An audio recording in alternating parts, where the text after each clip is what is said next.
penyidikan dugaan tindak pidana yang dilaporkan oleh saudara Joko Widodo. Cara Roy Suryo berdebat saja. Kenapa kita minta Roy Suryo ditangkap segera ya? Kenapa? Dia itu mantan menteri dari Partai Demokrat.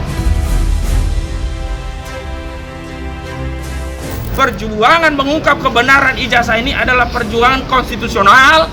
Karena ini perjuangan konstitusional, tolong jangan kaitkan dengan politik apapun.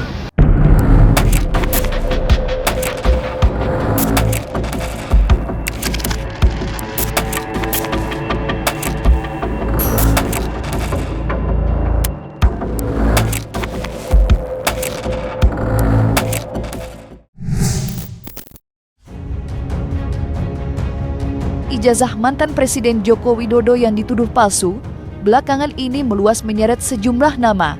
Salah satunya adalah Profesor Paiman Raharjo, ditemani Farhad Abbas yang ditunjuk menjadi kuasa hukumnya, mantan Wakil Menteri Desa, Pembangunan Daerah Tertinggal, dan Transmigrasi itu melaporkan Bambang Suryadi Bitor atas dugaan pemerasaan.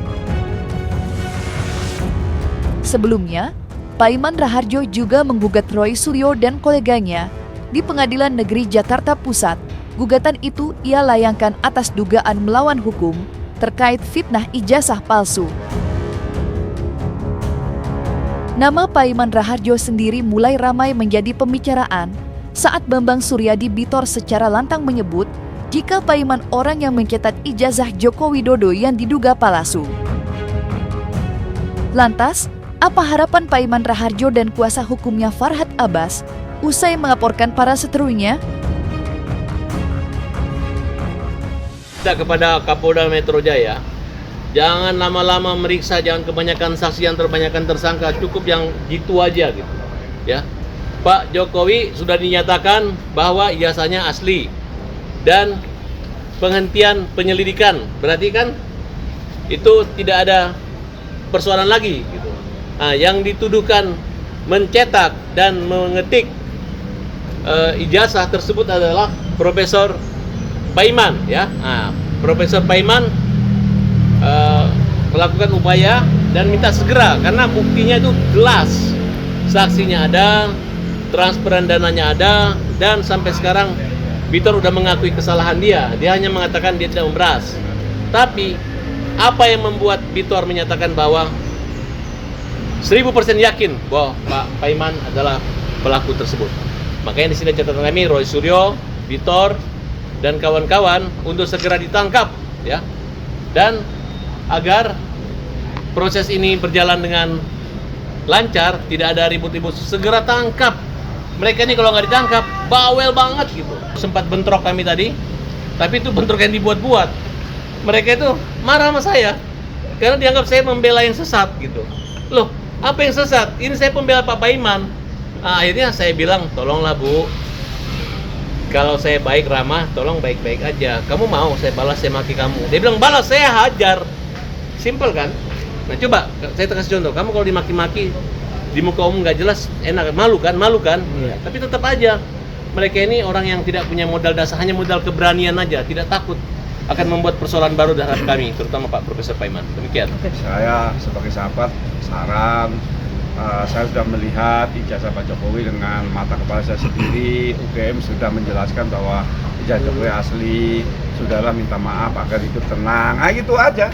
Nggak ada istilah minta-minta tolong. Itu artinya saran, ya kan? Tetapi gini ya, apa yang disampaikan oleh pengacara saya tadi, Dr. Farhad Abbas tadi, bahwa tatkala kita menuduh ijazah Jokowi, ya kan, kita harus realitanya berpikir yang jernih dong. Orang kalau menuduh ijazah palsu, sekarang mana aslinya, ya kan? Aslinya udah dinyatakan oleh yang punya otoritas mengeluarkan ijazah, yaitu UGM, bahwa Jokowi ya ijazahnya asli. Bahkan Jokowi berani hadir loh dalam reuni, ya, reuni Fakultas Kehutanan loh. Artinya mereka memang punya teman kuliah dan memang mereka, Pak Jokowi itu lulus. Nah, artinya apa? Tatkala dia tidak bisa membuktikan ijazah Pak Jokowi palsu, sudah nuduh saya yang mengetik, sudah menuduh saya yang ini namanya mencari permasalahan baru. Nah, katanya dia orang pintar, doktor, tapi kenapa kok cara berpikirnya sempit, cara berpikirnya dangkal, ya kan, kayak orang nggak waras gitu ya. Saya laporkan ya dengan tuduhan pencemaran nama baik, penyebaran berita bohong, dan pemerasan dan fitnah. Saya minta Pak Kapolda, Pak Karyoto segera diproses hukum ini supaya cepat ada tersangka dan jelas siapa yang salah, siapa yang benar. Karena ini sudah meresahkan masyarakat. Kisruh soal ijazah mantan Presiden ke-7 Republik Indonesia, Joko Widodo, yang dituding palsu oleh Roy Suryo, membuat Profesor Paiman geram. Ia meminta Polda Metro Jaya segera menetapkan tersangka pada Roy Suryo dan kawan-kawannya dan segera dilakukan penahan karena tuduhannya terhadap mantan presiden merupakan fitnah dan memecah belah publik. Seperti diketahui, Joko Widodo sudah melaporkan sejumlah nama terkait tuduhan ijazah palsu, salah satunya ialah Roy Suryo, yang selama ini lantang menyuarakan jika ijazah Joko Widodo palsu. Dalam kasus ini, sudahlah, polisi itu harus tegas-tegasnya apa? Tatkala orang mengajukan ijazah, tidak bisa menunjukkan ijazah palsunya, sudah nggak usah dilayani. Nah sekarang karena Polri itu sudah menyatakan ijazah Jokowi palsu, sudah tindak lanjut, naik sidik, tersangka, tangkap, gitu saja. Ijazah tidak palsu. Iya, karena Pak Jokowi sudah ijazah tidak palsu, gitu. Dan saya bahkan dituduh ijazah palsu, profesor palsu. Saya ini seorang pendidik, jangan dihina-hina. Cara Roy Suryo berdebat saja. Kenapa kita minta Roy Suryo ditangkap segera ya? Kenapa? Dia itu mantan menteri dari Partai Demokrat. Harusnya Partai Demokrat sekarang digosipin bahwa Partai Demokrat di belakang itu. Kalau tidak kan tinggal Pak SBY yang ngomong aja bahwa Roy Suryo, kau udah pernah dikasih jabatan begini, kenapa karakter integritas seorang menterimu dengan cara seperti itu? Ini muji-muji sana, nggak ada begini, dia mengatakan dia sendiri, padahal dia lagi dalam proses untuk naik menjadi tersangka dan kemungkinan akan dihukum dan pernah dihukum, ya kan? Pernah dihukum, pernah dipenjara. Nah sekarang kenapa mau dikatakan bahwa proses pemenjaraan Roy Suryo itu akibat karena politik, karena tekanan, karena kekuasaan? Tidak. Karena dia bawel, karena dia bandel, dan dia fitnah dan melanggar, dan serta unsur pidananya terpenuhi. Itu doang. Keyakinan Farhad, bukan Farhad, tapi penyidik, ya. Nah, sebagai yang menyidiki ya dia yakin di situ. Makanya jaksa kan sudah koordinasi mengirim berkas, kemudian saya yakin hukum. Kalau hakim boleh 184 KUHAP bahwa hakim dapat menjatuhkan 83 hakim menjatuhkan minimal 2 alat bukti dan keyakinannya. Nah, jadi kalau sudah disajikan seperti ini, apalagi hampir semua orang kesel kok sama Roy Suryo. Berbeda dengan Farhad Abbas, kuasa hukum Roy Suryo CS, atau tim pembela ulama dan aktivis Ahmad Khozinuddin menganggap perjuangan mengungkap ijazah Joko Widodo apakah asli atau palsu tidaklah melanggar hukum, bahkan konstitusional. Sebaliknya, ia menuding keadilan telah mati di tengah masyarakat. Kritik itu ia lontarkan lantaran kekecewaannya pada aparat kepolisian yang memperlakukan berbeda kliennya dengan pelapor yang merupakan mantan presiden. Tidak itu saja, ia juga menantang Jokowi untuk memperlihatkan secara terbuka ijazahnya apakah asli atau memang benar seperti yang dicurigai sejumlah tokoh, yakni palsu. Karena hari ini nurani keadilan itu tinggal tersisa di tengah-tengah rakyat, tidak lagi tersisa di penguasa, tidak lagi tersisa di aparat penegak hukum, tapi kami yakin nurani keadilan itu masih ada dan banyak lagi di hati masyarakat. Karena itu kami sampaikan ini kepada masyarakat. Dari surat yang kami terima, itu peristiwa yang terjadi di Jakarta Pusat pada tanggal 22 Januari 2025. Terlepas ya, ada beberapa saksi yang kami tanya tidak tahu peristiwa itu, gak ada dalam peristiwa itu dan seterusnya. Tetapi sekali lagi, karena kami dipanggil, kami penuhi dulu, nanti dari penyidik seperti apa, peristiwanya apa, baru sesuai dengan KUHA bahwa saksi itu hanya menerangkan apa yang saksi ketahui, lihat, dengar, dan alami sendiri. Manakala saksi tidak melihat, mendengar, mengetahui, dan mengalami sendiri, tentu menjadi hak dari saksi untuk tidak menjawab atau memang menyatakan tidak tahu.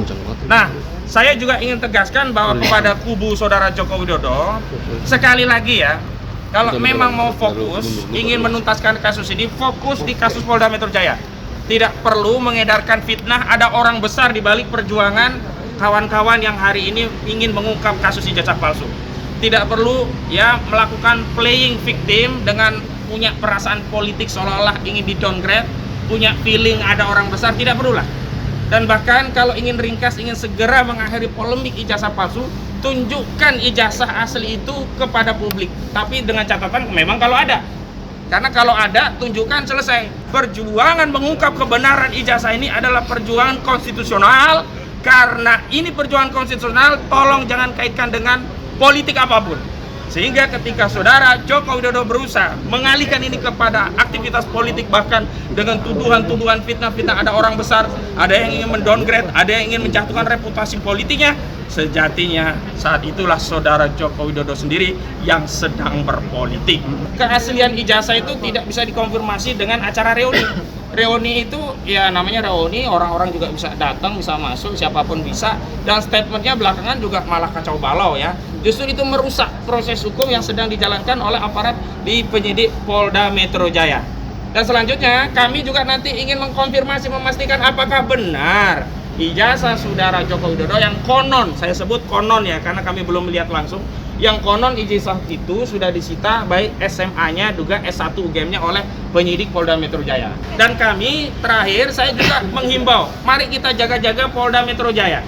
Karena kabar tentang ijazah saudara Joko Widodo yang sudah disita di Polda Metro Jaya harus kita kawal bersama. Kenapa? Karena banyak kasus sedang menangani perkara besar, akhirnya terjadi kebakaran. Misalkan di Kejaksaan Agung sedang menangani kasus besar, kantornya kebakaran. Nah, kami khawatir nanti menangani ijazah palsu saudara Jokowi, ya kan? Ijazahnya disita Polda Metro Jaya, lalu ruang Polda Metro Jaya kebakaran. Lalu tidak bisa dilanjutkan, kenapa? Barang bukti hilang, kenapa? Kebakaran, lalu ambiar. Tidak. Dan hari ini saya tantang saudara Joko Widodo, kalau memang benar ada orang besar, tunjuk hidungnya. Siapa namanya? Apakah orang besar itu Aguan? Sebut Aguan. Kalau orang besar itu Antoni Salim, sebut Antoni Salim. Kalau orang besar itu SBY, sebut SBY. Jangan mengedarkan fitnah, ini kan aneh.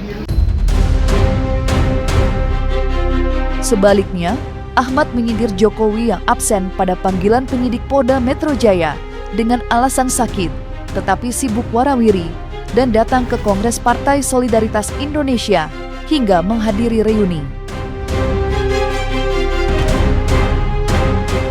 Apa saja itu dalam surat yang diterima klien kami bahwa dugaan tindak pidana itu yang jelas yang pertama berkaitan dengan pencemaran nama baik 310 KUHP, yang kedua fitnah 311 KUHP, yang ketiga pasal 27A Undang-Undang ITE yang ini berkaitan dengan menyerang kehormatan melalui sarana ITE.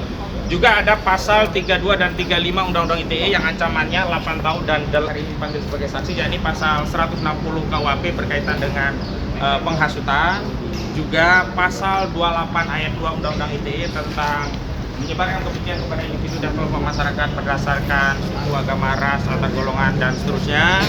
Juga termasuk pemberitahuan bohong, pasal 28 ayat 3 Undang-Undang ITE. Itu yang dijadikan dasar pemanggilan dari klien kami hadir di Kepolisian Daerah Polda Metro Jaya. Karena sebagai warga negara yang baik, Bung Rahmat Imran tetap datang memenuhi panggilan penyidik walaupun dia warga negara biasa. Berbeda sekali dengan pelapor saudara Joko Widodo yang dipanggil ke Polda Metro Jaya tidak hadir alasan kesehatan, tapi pada saat yang bersamaan justru hadir di Kongres Partai Solidaritas Indonesia. Saya dari tim kuasa hukum atau tim PH dari pihak saksi yang hari ini dipanggil ingin menyampaikan kepada publik, inilah kondisi bangsa kita. Ada pembedaan hukum, perlakuan yang berbeda, dan sebenarnya ada tindakan perlawanan terhadap pentaatan hukum. Semestinya saudara Joko Widodo, kalau dia warga negara yang baik, terlepas dirinya mantan presiden 2 periode, datang ke Polda Metro Jaya. Bukan sebaliknya, penyidik Polda Metro Jaya melayani kepentingan pelapor saudara Joko Widodo datang ke Solo, bahkan diperiksa di ruangan yang nyaman. Ruangan pemeriksaan, asal rekan-rekan media ketahui, rakyat semuanya ketahui ya, itu kalau istilah orang Jawa itu dingklik, tidak ada sandarannya, sehingga terpaksa harus terus dalam keadaan siaga, tidak bisa bersandar. Itu adalah kursi yang disiapkan untuk para saksi di Polda Metro Jaya. Berbeda sekali dengan layanan ya aparat penegak hukum khususnya Polda Metro Jaya kepada saudara Joko Widodo.